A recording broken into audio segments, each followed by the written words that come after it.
the most exclusive gala of the season.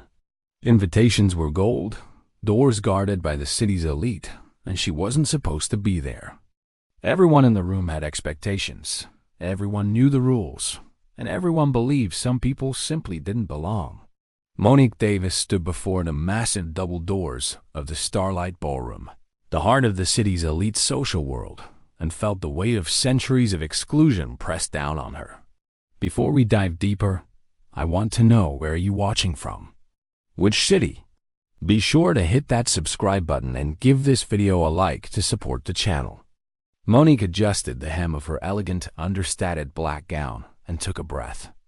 She had received an official invitation weeks ago, a recognition for her recent work in a high-profile nonprofit campaign. But standing here, she was made painfully aware that recognition and acceptance were not the same. The doorman, a tall man in a crisp black suit, looked down at his clipboard, his expression polite but firm. "I'm sorry, ma'am. You're not on the list." She produced the digital invitation on her phone, but before she could speak, another voice, smooth and calculated, interrupted. "Let her in," a female staffer whispered, but the tall man shook his head. "Rules are rules," he said. Monique's jaw tightened. She had prepared for scrutiny, for whispers, for the subtle judgments that always seemed to follow her when she entered spaces not built for people like her. But she had not expected this blatant challenge right at the door.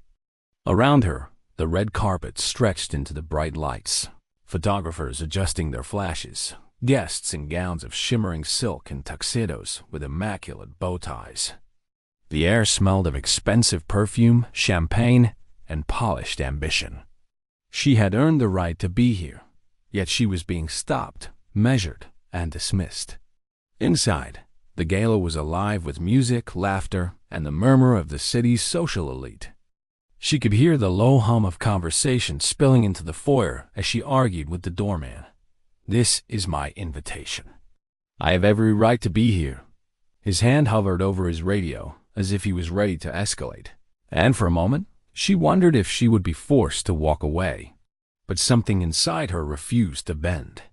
Something told her that if she stepped back now, she would be agreeing to a world that had never been built to include her.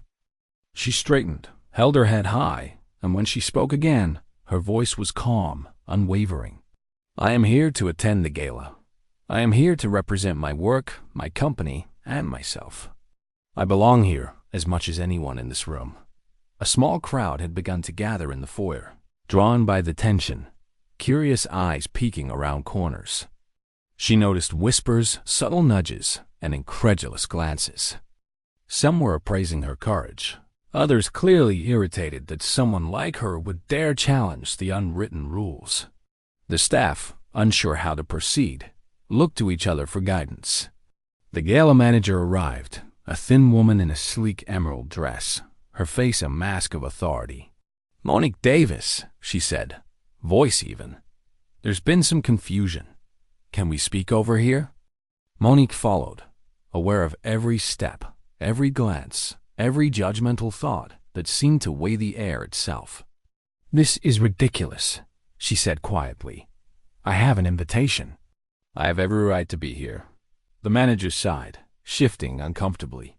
"It's not personal. We just have protocols." "You understand." Monique nodded, but inside, her frustration was mounting. This was personal. Every barrier, every whispered slight, every glance that suggested she didn't belong had always been personal. She looked around at the staff and guests, feeling the collective tension, and realized that tonight she wasn't just representing herself. She represented every person who had been told, directly or indirectly, that they didn't belong because of the color of their skin, because of their status, because someone had decided they were not part of the club. She straightened again, took a deliberate step forward, and the world seemed to pause. The manager hesitated. The doorman's hand stayed on his radio, and Monique's heart pounded not with fear, but with purpose. She had rehearsed this moment not for months, but for years of proving herself in spaces that had never welcomed her. And tonight, she would not yield. She entered the gala, a small smile on her lips, a spark of defiance in her eyes. The room fell silent for a brief moment as she passed. Guests turned, cameras shifted, whispers arose. She wasn't just walking in. She was making a statement. The whispers were immediate. "Who is she?" One woman murmured, her voice tinged with disbelief.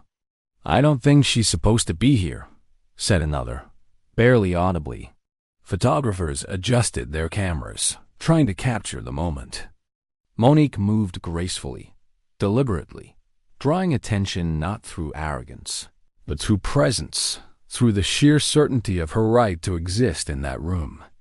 She caught the eye of the gala host, a man whose reputation for meticulous control over his events was legendary. His gaze was sharp, assessing, but she met it without flinching. The unspoken tension was palpable, a quiet battle waged not with words, but with posture, with the clarity of purpose, with refusal to submit. She approached the bar, where a cluster of socialites had gathered, their faces registering mild shock and subtle disdain. "Do you always wear that?" one whispered to another. Monique smiled politely, as if she hadn't heard, but inside, the fire was igniting.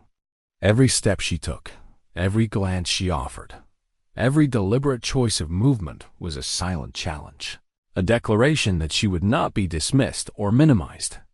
She found herself approached by an assistant, a young woman who tried to smooth over the tension. "Perhaps you should sit here quietly," she suggested. Monique shook her head. "I am not here to sit quietly. I am here to participate, to be seen, to claim my space as I have earned it." The assistant stepped back, unsure, while Monique's gaze swept the room. She felt the whispers, felt the covert evaluation from every corner. Yet something shifted. For the first time in her life attending events like this, she felt the raw power of presence, of refusing to shrink to meet someone else's expectations. And as the evening unfolded, Monique knew that the gala was no longer just an event. It had become a stage, a test, and she had already passed its first measure by simply entering, calm, unflinching, and undeniable. As the night continued, the gala moved into its central events, speeches, performances, and the highly anticipated auction, where rare art and priceless experiences were to be bid upon by the city's elite. Monique's presence did not go unnoticed. Every step she took through the ballroom seemed to draw attention. Every smile, every nod of acknowledgement from those she knew subtly challenging her. She approached the auction table, where one of the items was a rare piece that had become the centerpiece of conversation for weeks. The auctioneer called out the starting bid, a number so high it made the casual observer's jaw drop, and the room fell into a quiet anticipation. Monique raised her paddle, not out of desire to flaunt her wealth, but as an assertion of her right to participate, to exist in this world with authority. Gasps rippled through the room. Whispers turned to murmurs, and murmurs to outright astonishment. The gala host, who had tried to assert control earlier, stepped forward, his expression a mixture of incredulity and anger. "This is not how things are done," he said, voice firm, eyes narrowing. Monique looked him in the eye, calm, unwavering. "I am doing exactly what is allowed. I am participating. I have earned this."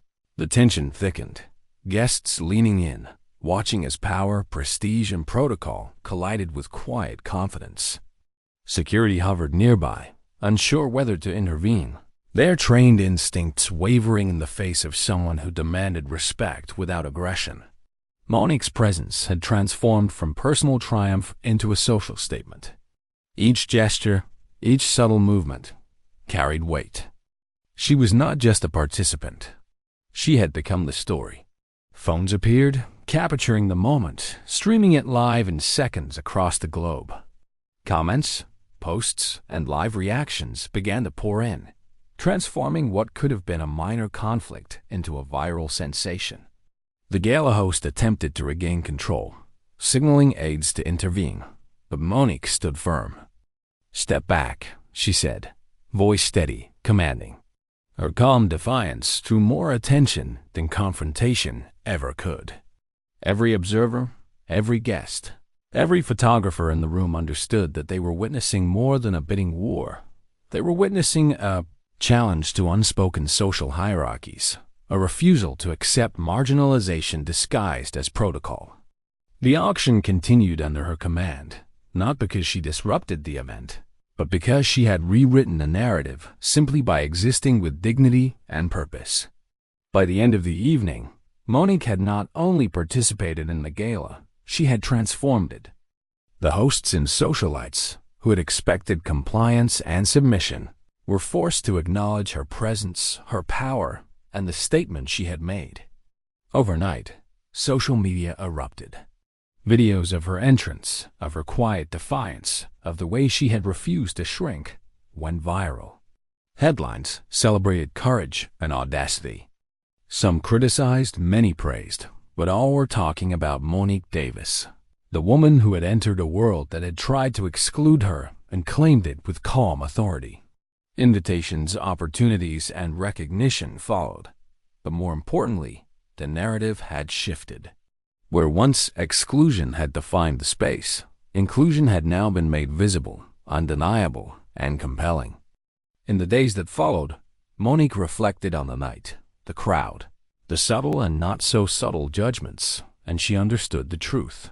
The battle was not about wealth, status, or access to a gala. The battle was about recognition, respect, and the power to claim one's rightful place without apology. She continued her work, her projects, her mission, now with the weight of visibility and influence behind her. Each new opportunity, each acknowledgement, each conversation sparked by the viral footage reminded her of the impact one moment could have. The gala, once an event defined by protocol and privilege, had become a platform for change. Monique's confidence, her decision to stand tall, had sent a message far beyond the walls of the ballroom. That courage, presence, and refusal to accept marginalization could challenge even the most rigid social hierarchies. Months later, her story was cited in forums, corporate training sessions, and cultural discussions. Young women, especially those who had been told they didn't belong, shared the footage, spoke of her calm defiance, and found inspiration in her refusal to shrink. Monique understood that what she had achieved that night was not fame, but influence. It was not vanity, but assertion. She had transformed exclusion into visibility, judgment into admiration, and whispers of doubt into affirmation. And though the gala had ended hours ago, the impact of her choice reverberated endlessly. She had claimed her space, reshaped the narrative, and left an indelible mark on a world that had tried to keep her small. Monique Davis had not just attended a gala. She had rewritten the rules of presence, power, and recognition, standing tall in a room that had once been designed to exclude her, and doing so with grace, confidence, and unwavering courage. If you enjoyed this story and want to see more real-life accounts of courage, resilience, and standing up against injustice, make sure to subscribe to the channel and give this video a like.